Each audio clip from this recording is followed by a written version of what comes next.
breakfast, ladies and gentlemen, with NFL Eagles insider John McMullen. Follow him on Twitter at JFMcMullen, PhillyVoice.com, Sports Illustrated at SI.com.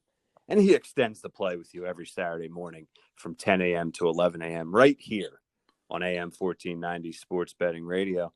John, how are you tonight, my friend? Doing well. How are you, Ryan? I'm doing well.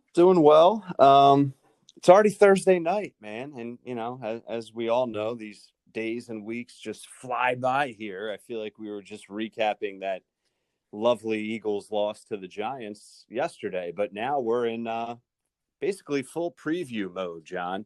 And Eagles are on the road in Cleveland, as we should all know by now, and 3-point underdog.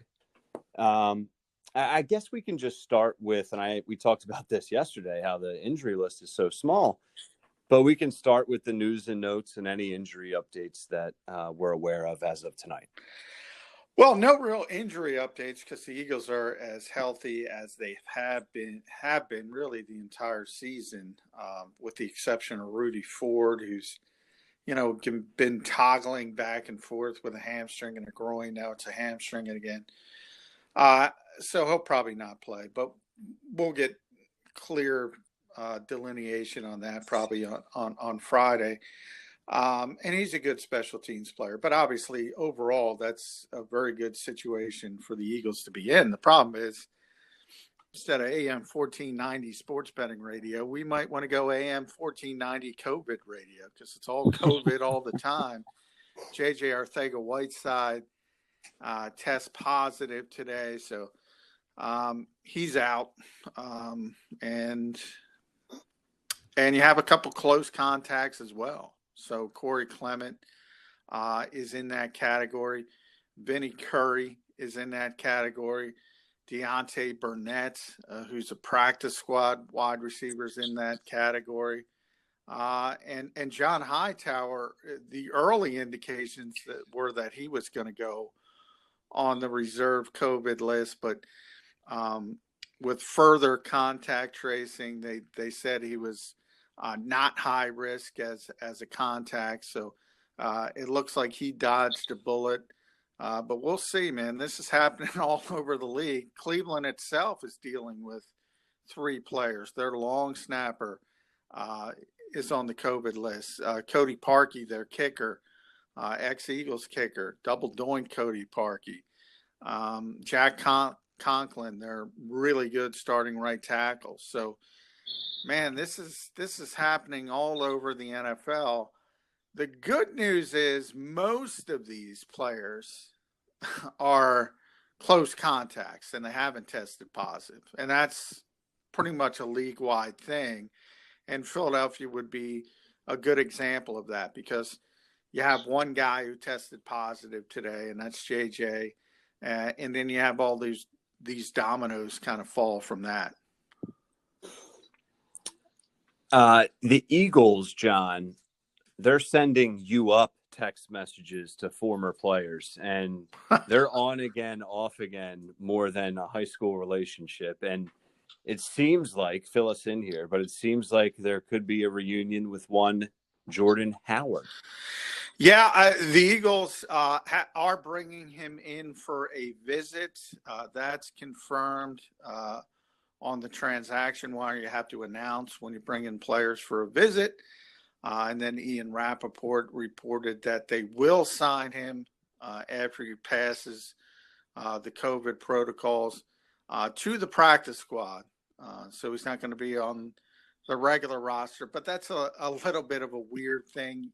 You can do that now. In a typical season, you wouldn't be allowed to put a veteran player like that on the practice squad, but in this strange COVID world, you can. So the Eagles are going to use that flexibility.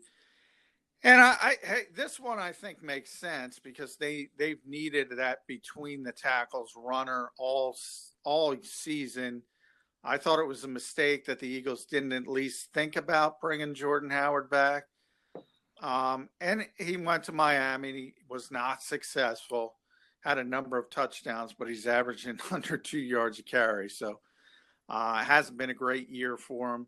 I don't think it's a big move by any stretch of the imagination, but you're right. They constantly bring these players back. And, I joke maybe they should bring back Sidney Jones and Nelson Aguilar and LJ Ford, Rasul Douglas, Ronald Darby. Then they might be on to something.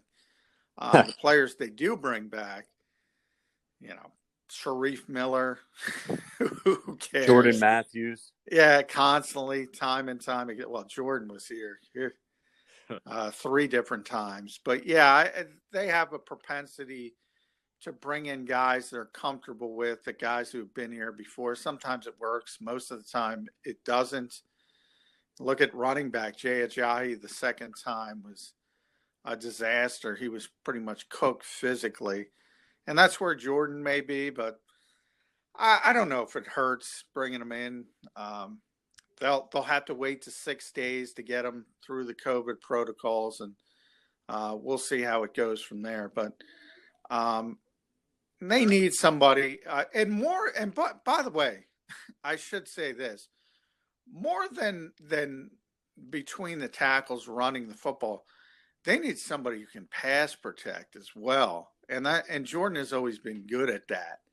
And I think if you look at Pro Football Focus, I think the number is 56. They have 56 running backs graded who've played enough, and Miles is 56. So he's the worst. And then Boston's like 48, 49, somewhere in that range. So add that to the list of why, just one of the 77 different reasons that Carson Wentz is struggling, because the running backs can't pick up a blitz. Yeah, I mean, that's a very good point, even just to throw him in there once he's ready to go on, 3rd and 6, on a pass play, just to pick up that pass rusher that's more important sometimes than having a guy that's going to carry it 5 times. Yeah, and it's, it's a shame. It seems to always be this way when you're struggling, because Jordan has proven to be, as I said, a pretty good pass protector. On the other hand, he really doesn't catch the football well coming out of the backfield. So you'd like to have somebody who could do both. It's when I always back in the day, everybody would say, Barry Sanders is the greatest running back in that generation. And I would always say he's the greatest runner, no question about it. But the best running back was Emmitt Smith. And the reason why was because not only was he effective running the football, he was phenomenal in pass protection and also could catch the football coming out of the backfield. But it's tough to find those guys. Yeah, it certainly is, especially in today's game. More and more younger guys aren't really coming into the NFL, not only capable, but strong with that skill set. So we'll see what that does, if anything. But looking behind enemy lines, John, Cleveland's going to be playing their 3rd straight home game. And the weather in Cleveland, for those of you that don't know, it ain't South Beach. It's windy, it's rainy, and it's probably going to be windy and rainy on Sunday. So talk about how the Eagles could prepare themselves for those type of conditions and how that could potentially impact the game if that's the case. Yeah, well, it's always a concern as you get to this time of year in any of the Midwest outdoor stadiums, even the Northeast, even here in Philadelphia. You've seen many weather games with people coming in having difficulty with it. So it's always a little bit, you got to keep your eye on the forecast, no question about that. I can't imagine it'll be as bad as last week. Last week was really bad in Cleveland, and one of the reasons nobody could throw the football at all. It was just the wind was unbelievable, and that played into the Browns' hands because they are a run-first team. They want to run. That's how they're successful. They have the great offensive line, the great running backs, the great scheme. So that was a perfect situation for them. And the good news for the Eagles is it's not going to be that bad. So That part of it is positive. But hey, the Browns, you think, Baker Mayfield, because of his days back in college and obviously being a number one overall pick, the progressive commercials, he's a big deal. But the reality is the Browns are fourth in the NFL in rushing and 30th in passing. So this is a run first team. If we want to rewind, and this just may not be the Cleveland Browns anymore, but if you look at the Cleveland Browns, John, through 7 weeks, the first 7 weeks, I should say, of the season, the offense averaged 29 points a game, 34 points a game at home, and they gave up 38 points. So as it relates to the total number for our listeners, the total number is set at 48. Earlier in the season, that would have been as close to a lock as you can get for the over, but with the weather and how Cleveland has played of late, I don't know how scared of the passing game we should be from the Cleveland standpoint, but they do have it in them. I just wanted to bring that up. Yeah, well, I think, as you mentioned, things have changed a little bit from early in the season for a couple of reasons. One is the weather, as you mentioned. The other is Odell Beckham going down. So, once he tore his ACL, you lose that big play threat down the field, and you become even more run first, and you try to scale things back even a little bit more in the passing game.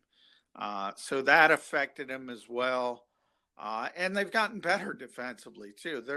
They've gotten to the point where they're middle of the road. They're not great, obviously, and I have some real issues in the secondary. One of them is our old friend Andrew Sendejo, who's just a disaster playing free safety and coverage. So maybe the Eagles can take advantage of that. And really, they only have their corners are pretty good, but their sub-package corners are not. And let's face it, every team in the NFL has got to play 3-4 corners. So once you get down that depth chart, guys can't play. They can't play. So that's another part of the game where I think the Eagles need to take advantage of. But when you talk about that Cleveland defense, number one, you got to find a way to block Myles Garrett. And Lane Johnson said that other than Aaron Donald, he's the best defensive player in the NFL. I don't know if I'd go that far, but that's what Lane believes. Now, good news, I mentioned he's been out sick. Wednesday and Thursdays missed practice. So we got to keep an eye on that. Everything is so fluid with COVID exploding across the country and everybody wanting their test at MedExpress. Yep. Don't get that test if you feel fine. Please don't. Please don't. I know from experience. You look at you mentioned that's a Chris Farley line there. The Cleveland defense may also play a role here in aiding the offense, as Carson Wentz is the most sacked quarterback in the NFL. He's also leading the NFL in interceptions and fumbles. So if for some chance Myles Garrett isn't a go, maybe that helps out. Not maybe, that will definitely help out the Eagles, but can they take advantage of it?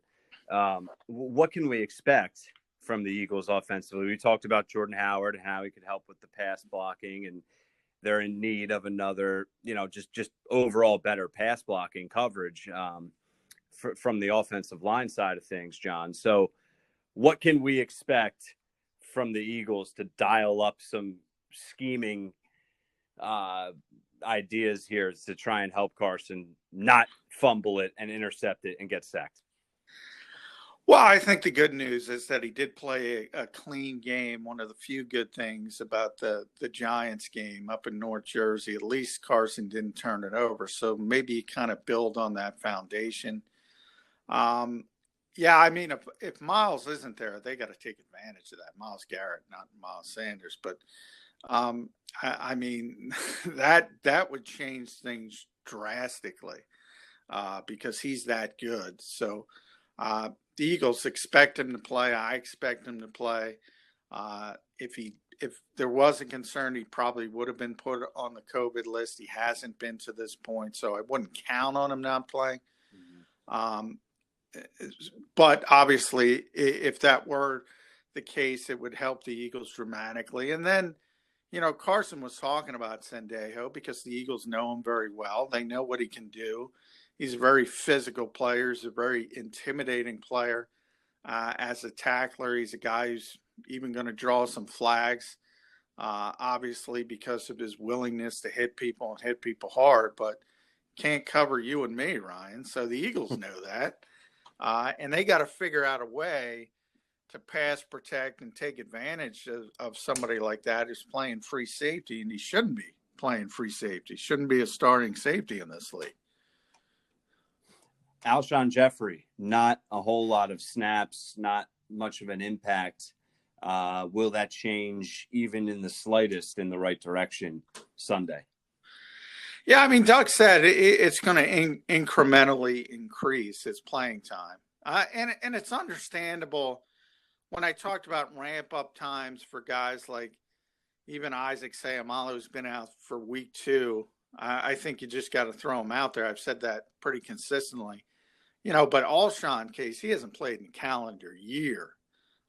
That's how long it's been until last week against the Giants. So it's kind of understandable why they just stuck his toes in the water, and it'll continue to increase. And until some of these young guys, and now Hightower is missing practice because of the COVID scare, so to speak. And he was scaled back already when Alshon came back, so I wouldn't even expect him to play. JJ's not going to play, obviously. He's out because he tested positive. So there are some snaps available. And as Alshon gets his feet under him a little bit and starts feeling like himself, I would imagine, Greg Ward's going to see less snaps. That's who we took him away from, as I predicted, as I expected, and that'll continue. And by the way, it should continue. I mean, Greg's a nice guy. He's a solid player, but he shouldn't be out there for major snaps. He's not that kind of receiver. And I know a lot of fans don't like that. He's one of the guys the fans latch on to for some reason. I'll never understand that, Ryan. No, neither the guys will they I. latch on to versus the guys they don't. It's just something about those underdogs, I guess. Those guys that give it their all, John. But there's that's what talent. I'm saying. Nate Gary gives it his all. He's an underdog. They don't like him. Right. No, it's true. It's guys that see the field just enough, but not enough to be fully exposed, I guess. I don't know. John, have the Eagles become predictable on offense? Like, what challenges face the Browns defense ahead, and what can they do differently? I've asked this question in different ways, but nonetheless. At times, I think they're predictable. Certainly they're predictable when Jalen Hurts is on the field. But Jalen Hurts shouldn't be on the field. I've talked about that. A lot of it is not converting on third downs. So, I mean, in other words, it's easy to say somebody's predictable because they don't convert a third down. They're off the field 3 and out. And you don't see that second drive. So you don't see them get unpredictable, so to speak. We often talk about decisions versus results. The results haven't been there, so people assume the decisions are bad. A lot of times that's true, and I go to that 4th and 10 play. But then the assumption is, Doug kind of admitted, well, that was on Carson. He had a number of different ways to go on that particular play that was baked in, and he made the wrong decision. Sometimes it's the head coach making the wrong decision. But the lack of efficacy of the offense, and once you're off the field, you can't look inventive, let's put it that way, when it's 3 and out and punt. So I think it all comes down to execution. We're talking about the Browns, for instance. I mean, the Browns' running game is simple, and as is where sort of the framework it was, which is the Shanahan sort of Gary Kubiak offense based on play action. These are simple running plays. Jimmy Johnson would say all the time. I brought up Emmitt Smith before. Jimmy Johnson ran 3 running plays.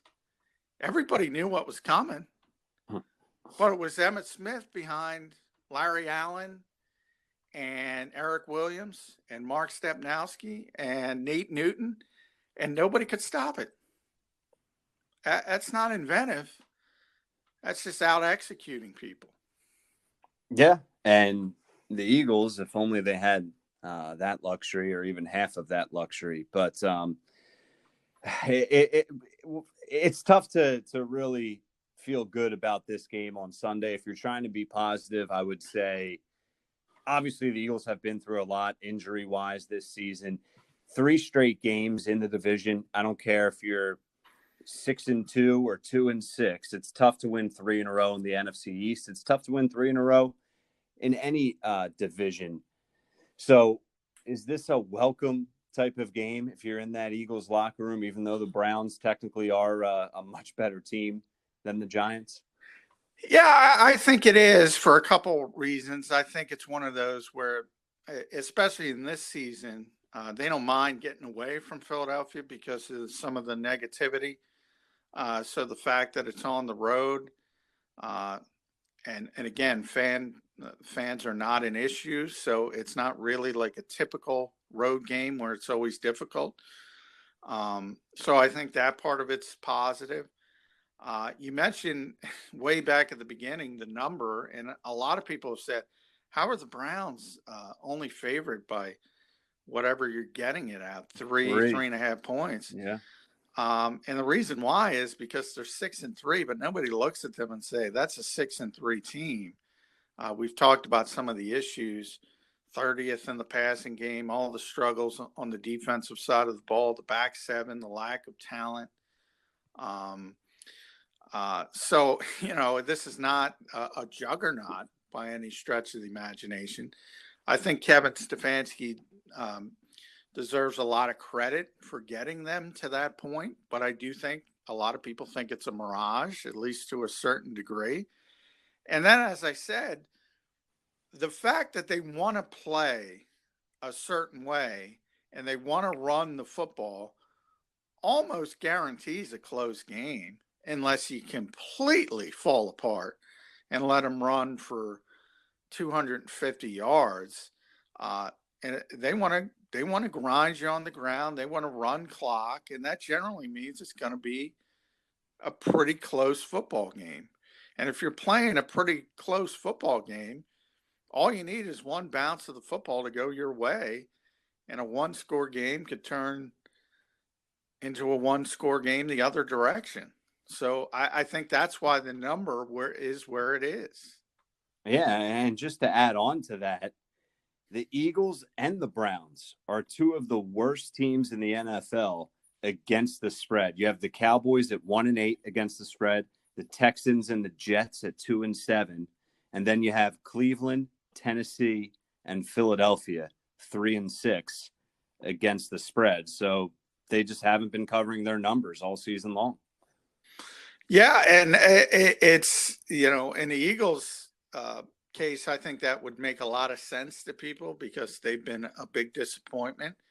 But from Cleveland's standpoint, the fact that you do look at the 6-3 record and everybody looks at this stretch, and sometimes it can be a little misleading. Bill Parcells' rules generally apply. You are what your record says you are. You can only play who's in front of you. So that's where I give the Browns a ton of credit, especially that organization, which is not used to winning football games.